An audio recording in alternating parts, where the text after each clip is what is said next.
Bismillah walhamdulillah wassalatu wassalam ala rasulillah wa ala alihi wa sahbihi ajma'in.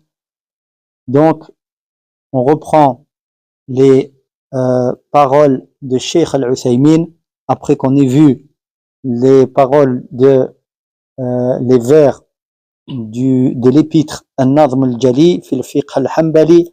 Donc, on avait vu ce qui avait été dit au sujet du sous-chapitre traitant des eaux. Ensuite, on avait vu Al-Fiqh al-Muyassar, avec ici des paroles ramenées avec des preuves. Maintenant, donc, on revient entre guillemets, je le répète, au livre An-Nadhm al-Jali. On lit les vers qu'on avait déjà lus en premier lieu.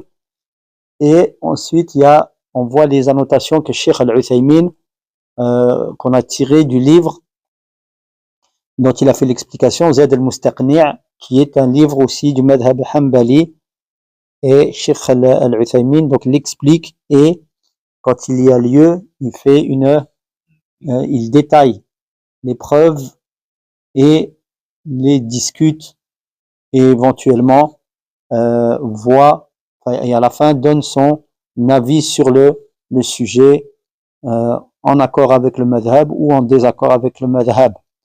Donc, en résumé, nous avions vu le premier vers ici, donc je répète qu'on lit chaque vers de An-Nadhm al-Jali, et ensuite on voit ce que Cheikh Al-Uthaymin a dit, ou ce qui a été résumé de la parole de Cheikh Al-Uthaymin en rapport avec ce vers dans Zad al-Mustaqni', le Sharh Zad al-Mustaqni'. Donc, on est dans Kitab al-Tahara, al-Miyah. On avait vu la parole de l'auteur ici, de Nadhm al-Jali, al-Ma'u anwa'un tahurun wa huwa ma yabqa 'ala al-asli alladhi taqawwama. Donc, l'eau est de différentes sortes. Il donne la première, il dit tahur, donc purificatrice. Donc, c'est le terme qui décrit le fait qu'elle soit pure et purificatrice. Et en la définissant, il dit c'est ce qui reste dans son état d'origine. Ensuite, on avait vu ça déjà, donc on ne revient pas là-dessus. Ensuite, il dit dans le vers suivant, le vers numéro 10, La yahsulu at-tuhru min al-ahdathi illa bihi kadhaka min akhbathi. Donc, il ne peut y avoir de purification des ahdath. Donc, on avait vu ce qu'est les ahdath, ce que sont les ahdath, que par cette catégorie d'eau, c'est-à-dire l'eau qui est tahor, et pareillement pour les souillures, al-akhbath. Donc, al-ahdath, on avait dit que on avait traduit ça par état d'impureté, l'état d'impureté, donc, qui avait été défini, on l'avait vu, par ceux qui requièrent une purification afin d'accomplir la salat, et ceux qui requièrent cet état de pureté. Donc, il faut se purifier de l'état d'impureté. On avait vu ce que c'était.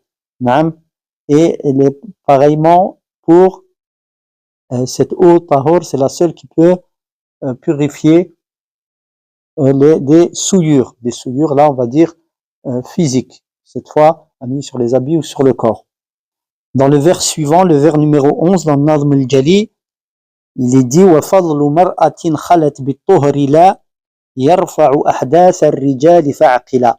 Donc cette fois, il est explicité que, selon le madhab Hanbali, le restant d'eau d'une femme qui s'est isolée, très important, qui s'est isolée avec la dite eau, et qui a qu'il a utilisé pour se purifier, alors cette eau-là, ce qu'il en reste, il ne convient pas pour ôter elle ne convient pas, cette eau restante, pour purifier donc ôter l'état d'impureté, un hadath d'un homme. Voilà ce qui est l'avis de le madhab Hanbali, comme on l'avait vu dans la lecture de Nadhm al-Jali, qu'on revoit ici.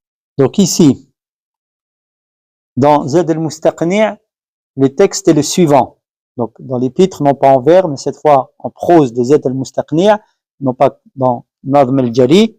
Donc, il faudra un petit peu s'habituer. Donc, Nazm al-Jali, c'est un résumé du madhab, comme on l'avait vu dans l'introduction, du fiqh al-Hanbali, qui se base sur plusieurs ouvrages. Donc, de Zayd al-Mustaqni', c'est tiré de Zayd al-Mustaqni', Nazm al-Jali, afin de rappeler cela, et d'un sharh, mais pas de celui de Cheikh al-Uthaymin.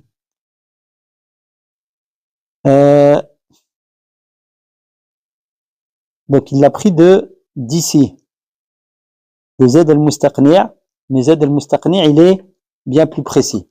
Donc, au sujet de ce vers, qui traite donc du fait que le restant d'eau d'une femme, qu'il a utilisé pour se purifier, ne peut pas ôter l'état d'impureté d'un homme.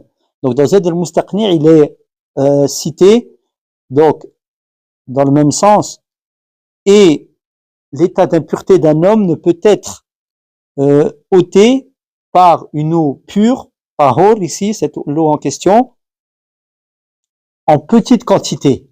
Faut aller en petite quantité.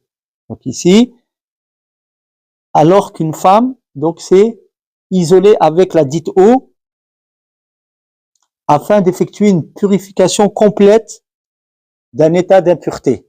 Cheikh al-Uthaymin ici note qu'il y a 7 restrictions. D'accord? Il donne 7 restrictions. Une femme qui est restée seule, avec une petite quantité. Donc ici, il donne plusieurs, il dit qu'il y en a 7, de ce qu'on appelle quyud. Donc, et ensuite, il ramène la preuve de cette interdiction. D'accord? Il dit, c'est la parole du prophète sallallahu alayhi wa sallam,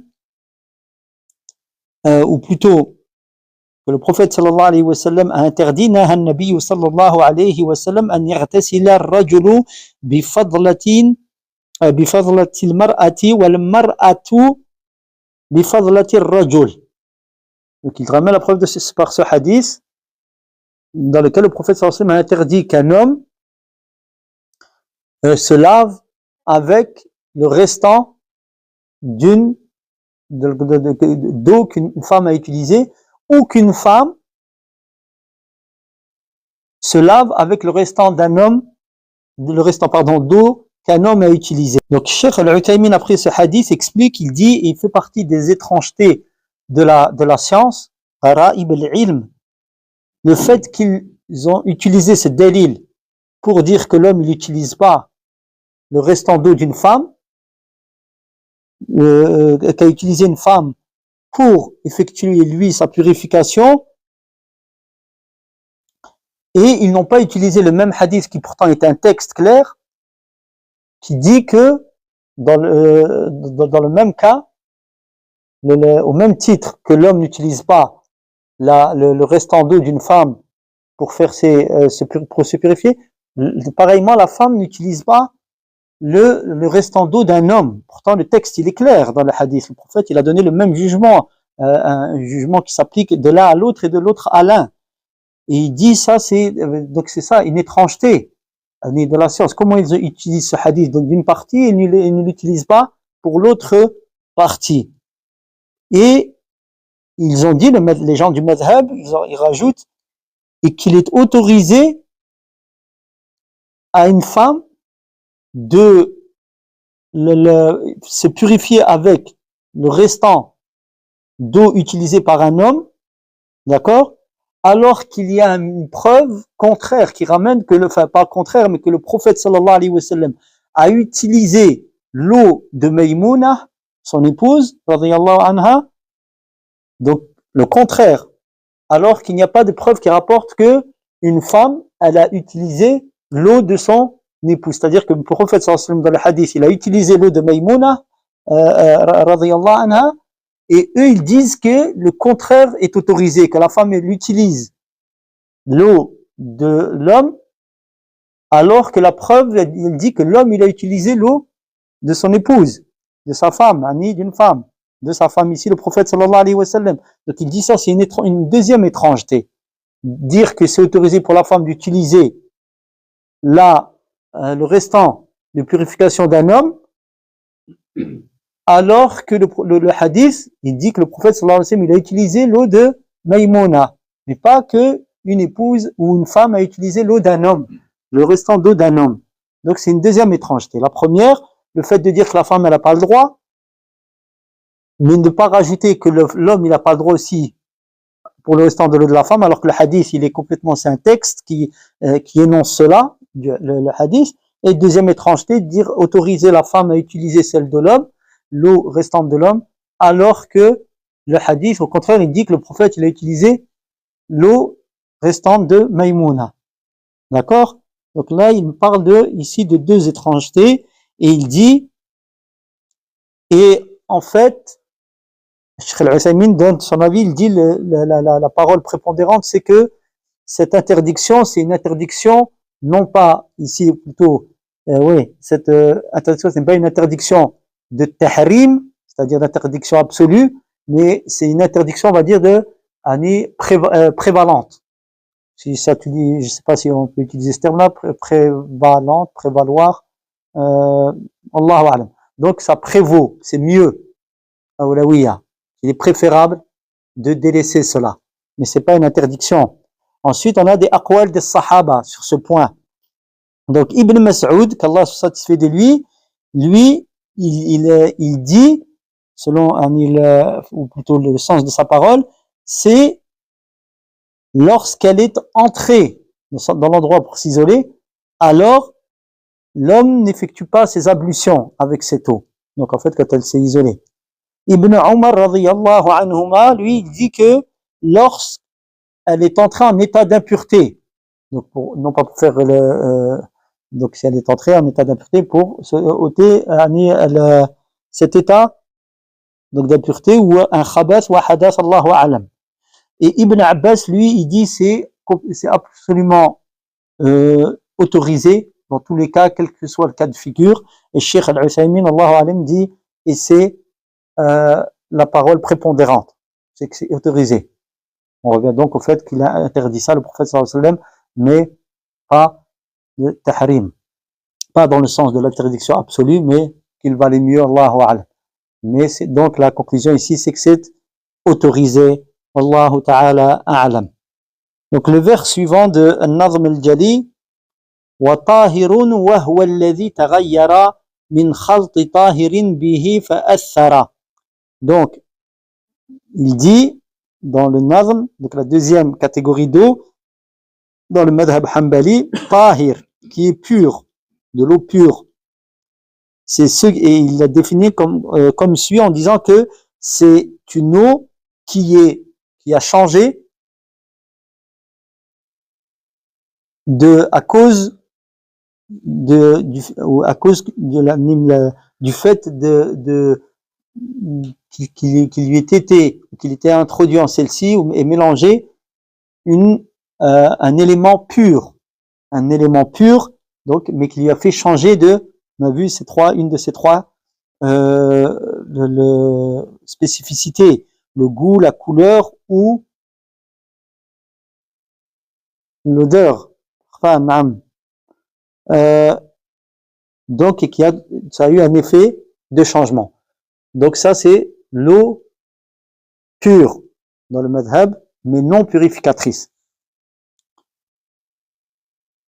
Donc l'eau qui a été définie ici comme étant tahir, pure, nous comprenons non purificatrice comme tahor, c'est l'eau donc qui a subi un changement du fait qu'une chose pure, un élément pur, lui est fait changer une de ces, on a dit spécificités, ces trois spécificités. Et Cheikh Al-Uthaymin, il explique aussi, ici, au sujet de cette catégorie pure. Il dit, ça n'englobe pas tout ce qui a été dit, enfin, tout ce qu'on pourrait penser être entré dans la définition. Et ici, il dit, on sort de cette définition, ce qui a donc l'élément, donc on a de l'eau qui est tahor au départ, pure et purificatrice. Ici dans le madhab, il dit ce qui est mélangé à celle-ci, d'accord, qui est en contact avec celle-ci et qui lui fait changer une de ces trois spécificités. Cheikh Al-Uthaymin, il dit n'entre pas dans cette définition en fait ce qui n'a pas été mélangé avec cette eau. Ça ne s'est pas mélangé, ça n'a pas pénétré dans l'eau, ça ne s'est pas dissolu dans l'eau, d'accord? Et également ceux qui rentraient dans cette eau, mais qu'il est difficile d'ôter. Il est difficile d'ôter, d'accord? Ça peut être un liquide, Allahu a'lam, pur, donc on ne peut pas l'ôter. Donc, il dit, ensuite il ramène, donc là il a donné les exceptions, d'accord? Ensuite il dit, et la cause, donc, du fait que l'eau, elle devienne pure mais non purificatrice, donc elle est changée de catégorie, qu'est-ce que c'est la cause? Il explique, c'est parce que ça n'est pas une eau au sens propre du terme. Elle a perdu on va dire, sa caractéristique d'eau. D'accord? On l'appelle plus, c'est plus de l'eau, dans la mesure où il y a quelque chose qui est entré dans celle-ci et qu'elle a changé, donc ses spécificités a changé, on l'appelle de l'eau de ceci ou de l'eau de cela, comme on appelle une chose, par exemple, de l'eau de rose. D'accord? De l'eau de rose. Donc c'est ça qu'ils disent, c'est pour ça elle a changé en fait, elle a mis son nom, elle a gardé son caractère d'eau, mais on l'appelle plus de l'eau, on l'appelle de l'eau de quelque chose. D'accord? Et l'exemple qu'il a donné ici, c'est l'eau de rose.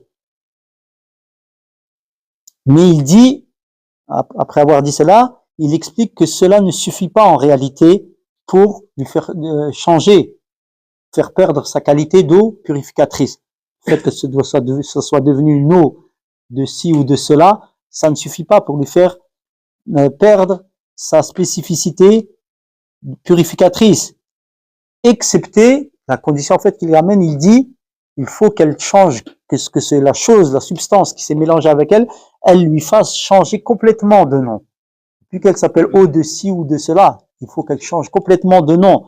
Et il dit comme on l'avait vu, naam, le maraq, naam, un potage, c'est de l'eau à 99% ou je sais pas combien, d'accord, du café, du thé, d'accord. Là, d'accord, elle a perdu son appellation d'eau. C'est là que ça devient, elle perd sa qualité de tahor, d'accord, effectivement. Et ça, c'est le choix de Cheikh al-Islam ibn Taymiyyah rahimahullah. Donc, et ils disent, quand on dit ils disent, donc c'est les gens du madhab, ils disent ce qui a été mis dans l'eau d'éléments qu'il est difficile, non pas doté, mais difficile d'empêcher de tomber dans l'eau, ou ce qui a été mis dans l'eau et qu'il est difficile d'ôter, d'accord?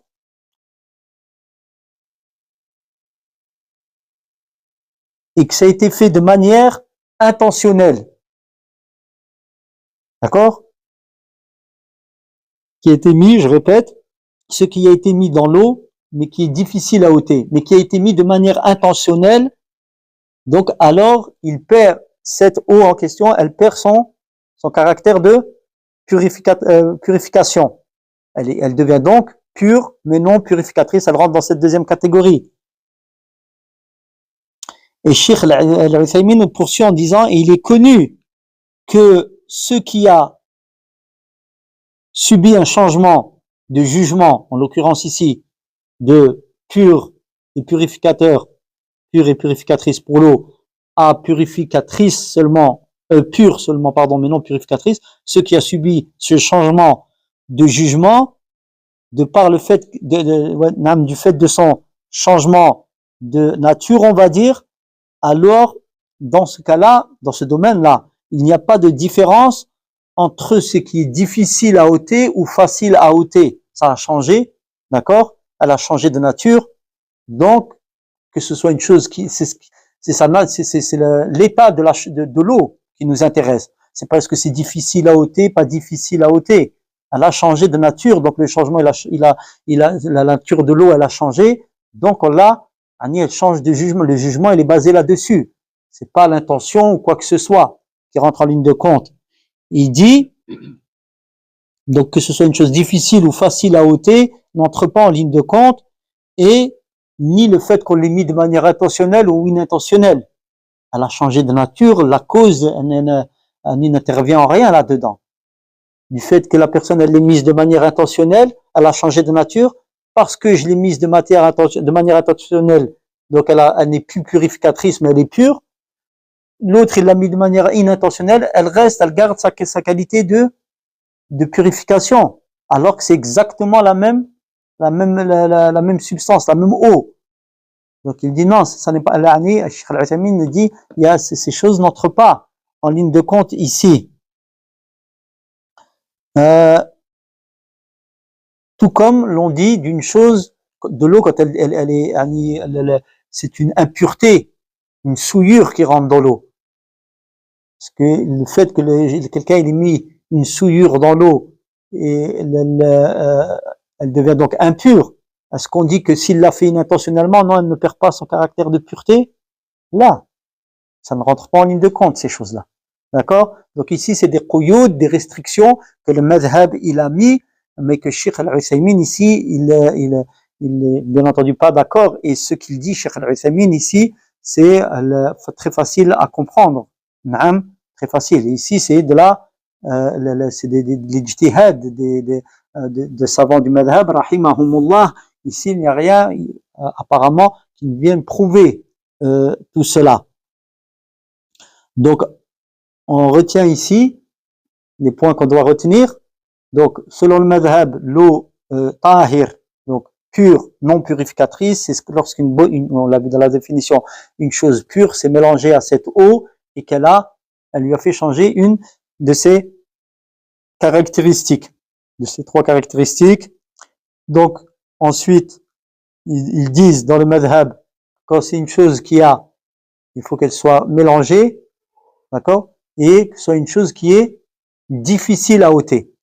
On ne peut pas l'ôter ou préserver l'eau, enfin, c'est difficile d'éviter que ça tombe dans l'eau, et également ils disent qu'il faut que ce soit mis de manière intentionnelle, d'accord, et que le changement pour eux, c'est par exemple quand on l'appelle, cette eau, elle devient de l'eau, par exemple, comme de l'eau de rose, comme on appelle de l'eau de rose, de l'eau d'oranger, ce que l'on appelle comme on veut, d'accord.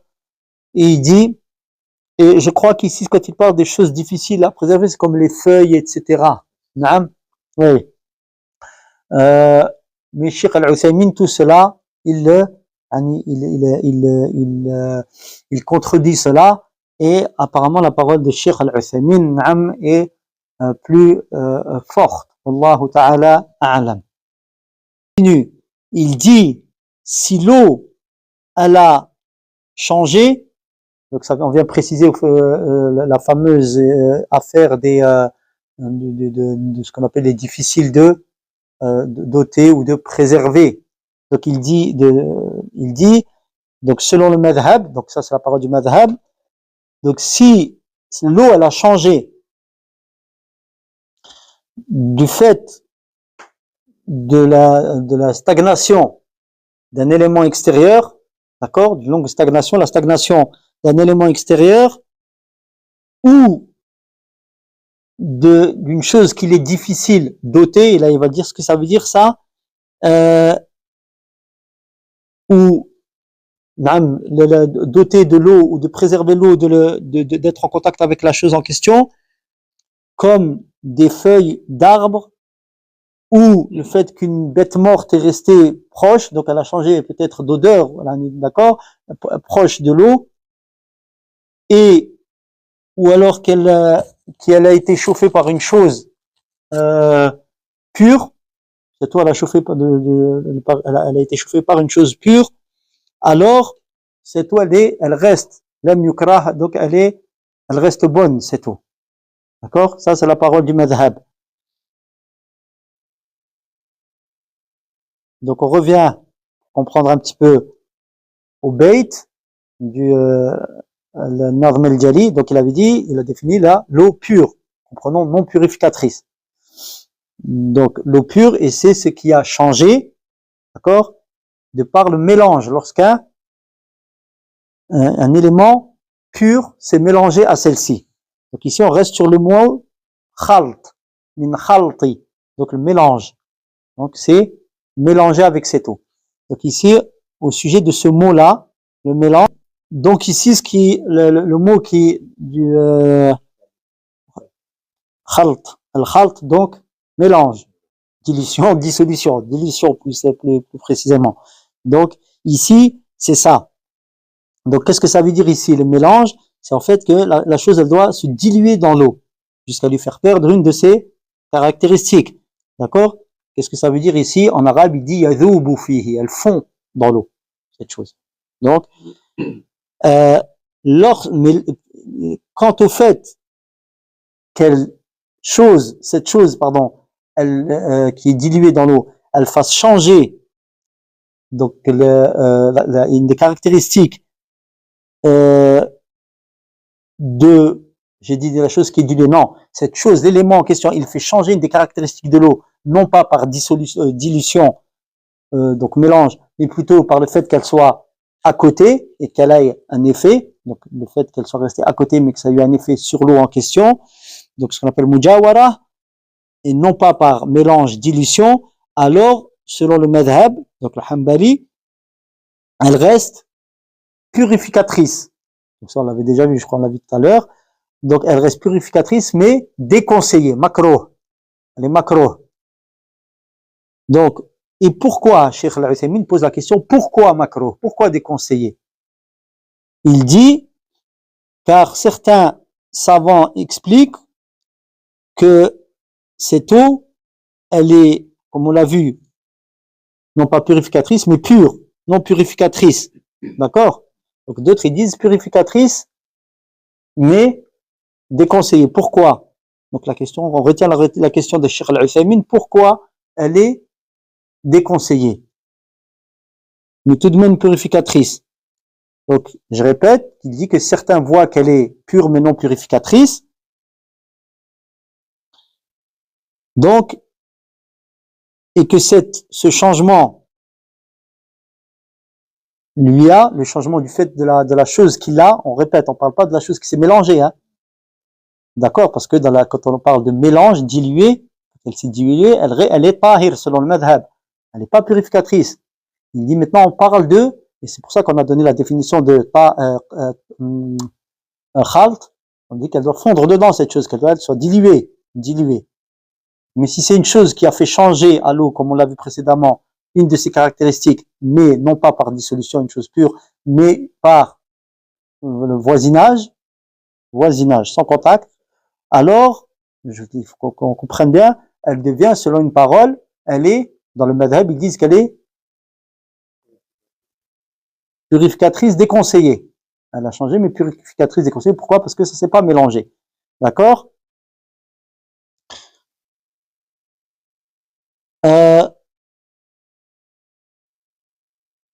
Donc il dit pourquoi est-ce qu'ici, je répète, et pourquoi est-ce qu'ils disent déconseillé? Ils disent parce que certains savants disent que cette eau, avec cette caractéristique, donc du voisinage d'un élément qui lui a fait changer une de ses caractéristiques, elle est pure, non purificatrice.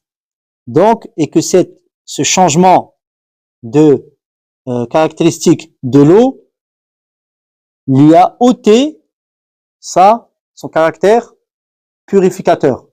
Donc, là, on est en train de parler de la parole de ceux qui voient qu'elle n'est pas déconseillée, elle est pure mais non purificatrice. D'accord? Et il ramène, après avoir expliqué cette parole, il dit que, alors les savants qui ont dit, elle est purificatrice, pure et purificatrice, mais déconseillée par du fait du voisinage d'un élément avec cette eau, ils disent c'est pourquoi? Pour sortir du khilaf. Ils disent qu'on dit ça, c'est pour sortir du khilaf,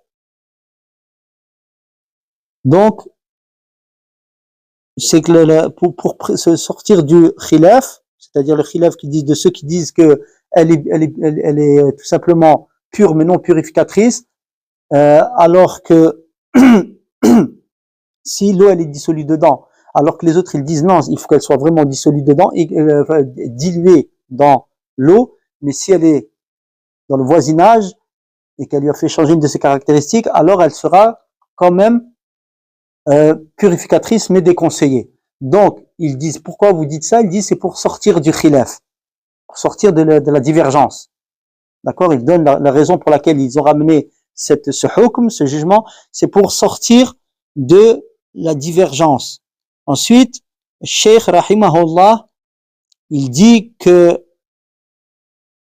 le fait de ramener, de justifier un hukm, un jugement dans le din par le désir de sortir du khilaf, de sortir de la divergence. On veut sortir de la divergence, alors on va lui donner le hukm de makruh, déconseillé, pour sortir de la divergence. Il dit ça, c'est pas juste. Ça n'est pas une manière d'agir qui est acceptable. On ne dit pas c'est makruh parce qu'il y a un khilaf. Donc là, c'est une règle qu'on apprend. Il faut que ce soit makruh parce qu'il y a une preuve, pas parce qu'il y a un khilaf. Pas parce qu'il y a une divergence entre les savants, alors on dit makruh. Non. Et plus loin, il dit, ça n'est pas une cause de jugement légiféré. Je répète, utiliser le fait qu'il y ait une divergence sur un point pour ne pas choisir un des avis, c'est-à-dire l'autre il dit haram, l'autre il dit makruh kada, ou alors il dit non, elle est bonne, elle n'est pas bonne, et toi tu dis moi je dis c'est makruh. Pourquoi? Pour sortir de la divergence. Non, il dit ça n'est pas une cause, une illa, une cause de jugement légiféré, ça. Il dit, disons plutôt, Cheikh Al-Uthaymin, disons plutôt, s'il y avait, si cette divergence, elle avait droit au chapitre, vraiment, la divergence, si elle avait droit au chapitre, alors qu'est-ce qu'on... et que les preuves pour prouver, les preuves utilisées étaient probantes, avaient force étaient vraiment utilisables pour justifier les avis, alors on dirait quoi? Et qu'on ne sait pas à quoi choisir, alors là on utiliserait quoi comme règle? Il donne ensuite le hadith du prophète sallallahu alayhi wa sallam qui est un fondement dans le din, da'ma yaribouk ila ma la yaribouk, laisse ce qui te laisse dans le doute pour ceux qui ne te laissent pas dans le doute. D'accord? Non pas. Donc là, si vraiment on devait utiliser une règle ici, on ne sait pas comment faire, là, eux, ils disent, parce qu'il y a un khilaf, alors nous, on utilise, on va juste le faire descendre au niveau de makruh, ou on le faire monter, descendre au niveau de makruh, ou de haram, on va le faire monter au niveau de, soit le faire descendre selon l'endroit où on se place au makruh, on va le faire descendre, on va faire monter au makruh, d'accord? Il était haram, on le fait monter au niveau autorisation au makruh, il était jaiz, halal, on va le faire quand même le descendre au makruh. Pourquoi? Parce qu'il y a une divergence. Non, ça marche pas. S'il y a des preuves, tu n'arrives pas à sortir des preuves, alors tu utilises le fondement du din, les fondements dans le din, ils sont tirés des textes. D'accord? C'est quoi? Laisse ce qui te laisse dans le doute pour ceux qui ne te laissent pas dans le doute. Donc ici, il y a un avis de un cheikh, il s'appelle Cheikh Al-Ubaylan, c'est le cheikh avec, pour ma part, je suis en contact, lorsque j'ai des questions à poser. Naam, afin que vous sachiez qui il est, c'est Cheikh Al-Ubaylan qui est de la ville en Arabie Saoudite de Ha'il, et qui est là-bas, je pense toujours, il est dans le comité de fatwa de la ville de Ha'il. Donc, il explique, lui, il dit, il n'y a pas dans la législation islamique d'eau que l'on appelle makruh, comme c'est rapporté dans le madhab ici. Il n'y a pas d'eau que l'on appelle déconseillée, makruh, excepté une catégorie sur laquelle il y a une preuve, c'est celle au sujet, vous la connaissez, c'est celle au sujet de laquelle le prophète sallallahu alayhi wa sallam, il a interdit à l'homme d'effectuer ses ablutions avec le restant d'eau d'une femme. Et il explique, il dit, ensuite il nous a été rapporté qu'il l'a fait, sallallahu alayhi wa sallam lui-même, d'accord? Donc, ça prouve que l'interdiction du premier hadith, ça n'était pas une interdiction absolue, mais c'est une interdiction des conseils, on va dire. Makruh, karaha. D'accord? Donc, c'est la seule catégorie d'eau qu'on peut appeler makruh. Autrement, il n'y a pas d'eau makruh, et comme l'a expliqué Cheikh Al-Uthaymin, rahimahullah, pas avec la raison qui a été invoquée là.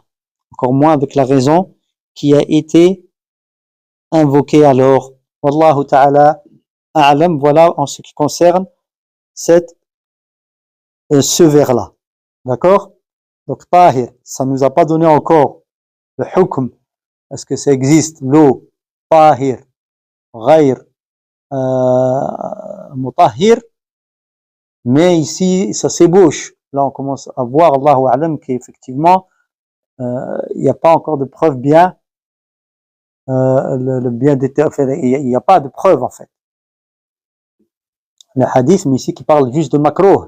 Alors que le madhab, il voit ici, l'eau, qu'il existe une eau, soit, elle est pure, mais non purificatrice. Donc, chaque preuve qui a été ramenée ici, la première avec le hadith, donc de l'interdiction du prophète sallallahu alayhi wa sallam, Cheikh Al-Uthaymin, il dit, c'est étrange, dans la mesure où est-ce que le prophète, il a parlé dans les deux sens, homme, femme, femme, homme. Le madhab, il voit que homme qui peut pas utiliser le restant d'eau de la femme, et en plus, le hadith du prophète sallallahu alayhi wa sallam, qui ensuite, lui-même, a utilisé l'eau de Maïmouna. Donc, qui prouverait que l'homme, il peut utiliser le restant d'eau de la femme, mais il n'y a pas de preuve qui ramène que la femme, elle peut utiliser le restant d'eau d'un homme. D'accord? Donc ici, il n'y a pas de preuve, apparemment, de catégorie, de cette catégorie d'eau, pure et non purificatrice. Donc on va continuer, Inch'Allah. Dans Nazm al-Jali, toujours dans cette catégorie d'eau, tahir, ghayr, mutahhir, il dit, dans le vers numéro 13, وَمِنْهُ مَا اسْتُعْمِلَ فِي فَرْضٍ لَدَى جُمْهُورِ أَهْلِ الْعِلْمِ مِمَّنْ يُقْتَدَى. Donc, et parmi cette catégorie, donc, d'eau pure, mais non purificatrice, ce qui a été utilisé pour une purification obligatoire, fardin, selon l'avis de la majorité des gens de science que l'on suit. Comprenons ici, Allahu Alam, les gens de science du madhab. D'accord? Qu'est-ce que c'est là, ici? Encore dans la catégorie de pur non purificateur, il dit c'est une eau qui a été utilisée pour une obligation. Donc, utilisée pour une obligation. D'accord? On va voir ça. Donc ici, une eau qui a été utilisée pour une obligation. Ça rentre dans le tahir, ghayr, mutahhir. Une obligation, quelqu'un il a fait ses ablutions pour faire salat al-dhuhr. D'accord? Il a utilisé de l'eau pour faire le ghusl. Selon le madhab, selon l'avis de la majorité des savants. Donc, Allahu alam du madhab. Cheikh Al-Uthaymin explique que quant à ce qui a été utilisé pour un acte donc surérogatoire, alors, selon le madhab, il serait purificateur, d'accord, pur et purificateur, mais déconseillé. Déconseillé, et la cause en est ce qui a été évoqué au vers précédent. sortir du khilaf, etc. C'est-à-dire qui avait été autorisé, afin ça me fasse un rappel, ce qui a été évoqué au sujet de quoi? Mais au sujet de quoi? De quelle catégorie d'eau? Ou de quelle catégorie? L'élément, voilà, donc la non diluée en fait. D'accord? Non diluée. C'est quelque chose qui lui a fait changer une de ses caractéristiques, mais à cause du voisinage. C'est là que eux, ils ont dit, c'est makruh. D'accord? Donc parce que, et si ça s'est dilué, selon le madhab, la chose en question, elle est diluée, elle est pure mais non purificatrice. Donc quand c'est au voisinage, là c'est purificatrice mais déconseillée. Pourquoi? Ils disent pour sortir de la divergence, justement, pour sortir. Eh bien là pareillement, ce qui a été, donc là c'est pur et non purificateur si ça a été utilisé déjà précédemment par quelqu'un, ici on ne parle pas d'une femme. Donc même un homme qui l'a utilisé, c'est un homme qui a utilisé, pour un homme, et un homme veut l'utiliser après alors que lui l'a utilisé par exemple pour faire ses ablutions ou son rousl, non, ça c'est tahir, ghayr mutahhir, c'est pas purificateur. Cheikh Al-Uthaymin il ramène, il dit le mustahab qui a été utilisé, l'eau qui a été utilisée par contre pour un mustahab, alors c'est le même cas que l'élément de voisinage, d'accord? C'est-à-dire makruh.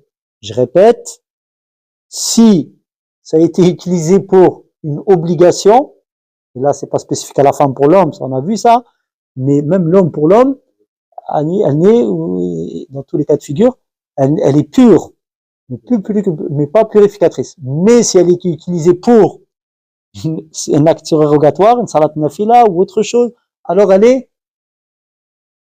déconseillée. Déconseillée, purificatrice mais déconseillée, et la cause est la même. Enfin quoi, on soit bien, Inch'Allah, tous sur le même fil et la même longueur d'onde. Ici, j'ai omis de vous donner une faïda que Cheikh donne dans son sharh. Il dit le fait, parce qu'on est en train de parler, de dire que ça, tu ne peux pas le faire, tu ne peux pas le faire, alors qu'il n'y a pas de preuve réelle. Il dit, Cheikh, le fait d'empêcher les serviteurs d'Allah Azzawajal, donc, de faire une chose sans s'appuyer sur une preuve, ou alors qui n'est pas prouvée, donc interdire une chose au serviteur et cette chose n'est pas prouvée, son interdiction n'est pas prouvée, c'est comme le fait de leur autoriser de faire une chose alors qu'il y a une preuve de son interdiction. Je répète, interdire au serviteur de faire une chose et dont l'interdiction n'est pas prouvée, c'est comme les autoriser à faire une chose dont l'interdiction est prouvée. D'accord? Il faut absolument une preuve pour interdire. D'accord? Car la base dans les actes de dunya, c'est l'autorisation. D'accord? C'est comme si tu autorises quelqu'un, il y a une preuve que c'est interdit, mais tu l'autorises à le faire. Donc ici, c'est ce que Cheikh Al-Uthaymin rapporte comme le profit ici. Donc ici, la preuve qui est utilisée par le madhab donc madhab Hanbali, pour dire que ce qui a été utilisé, l'eau qui a été utilisée pour une purification obligatoire, d'accord, pour une salat fard, pour une ghusl janaba, d'accord, alors elle est pure, mais elle n'est plus purificatrice. Elle n'est pas purificatrice, selon l'avis, comme il a dit dans le vers, de la majorité, jumhur, des gens de science dignes d'être suivis, c'est-à-dire dans le madhab. Donc ici, Cheikh Al-Uthaymin rahimahullah explique que leur preuve réside non pas il montre cela et non pas par une preuve mais par un ta'lil, pour une raison. C'est-à-dire ils utilisent le qiyas, l'analogie. Je répète, l'analogie qui consiste dans le fait de prendre un jugement de base qui est prouvé par le Coran et la Sunna, et la chose qu'on essaye de prouver ensuite on connaît pas de jugement d'origine, alors on trouve des éléments communs avec la chose dont le jugement est connu, si des éléments rejoignent ces deux éléments, alors on va tirer le jugement pour le second. La chose que l'on tente de prouver, on va la tirer du jugement du premier, de par les éléments communs entre les deux états ou deux situations comparées. Donc c'est l'analogie. Donc ici, qu'est-ce qu'ils utilisent comme analogie pour prouver que ce qui a été utilisé pour une obligation, pour une purification obligatoire ne peut pas être réutilisé pour une purification. Ils disent que c'est ils comparent cela, donc l'eau utilisée pour une obligation, ils comparent cela à l'état de l'esclave. Ils disent, lorsque un esclave est affranchi, il ne peut être affranchi une deuxième fois. Cheikh Al-Uthaymin dit, ça, et cela représente en réalité une raison déficiente. Donc, cette comparaison, elle est déficiente entre le jugement de base avec l'affranchissement de l'esclave et le jugement sous-jacent, c'est-à-dire l'eau qui perd son caractère purificateur parce qu'elle a été utilisée pour une obligation. Donc c'est déficient cette comparaison. Ce qiyas, il dit, et ce pour deux motifs. Le premier motif, c'est qu'il y a une différence entre le jugement de base, à savoir l'affranchissement de l'esclave, et le sous-jacent, à savoir la perte du caractère purificateur de l'eau. À savoir que l'esclave qui a été affranchi n'est plus un esclave, alors que l'eau utilisée reste de l'eau. D'accord ? Donc là, c'est déjà une différence entre la condition qui est perdue, une condition qui est la condition entre pour que l'analogie soit possible, elle est perdue, cette condition. Parce qu'il y a une différence entre la chose de base et l'état de base et l'état sous-jacent. Donc il n'y a pas de qiyas possible ici. Et le deuxième motif, il dit, l'esclave affranchi, il se peut très bien qu'il retrouve son état d'esclavage pour une raison ou une autre. Il peut être repris parce qu'il est devenu ennemi de celui qui l'a affranchi, et pour une raison autorisée, il retrouve son état d'esclave. Et il sera alors retrouvé, il pourra retrouver encore une fois son état il pourra être affranchi pour une raison ou une autre, comme pour le fait quelqu'un, donc celui qui sous la tutelle de qui il se retrouve, ils doivent s'affranchir, expier une faute, et il va délivrer un esclave, donc il va le redélivrer encore une fois. Donc ça montre qu'il n'y a pas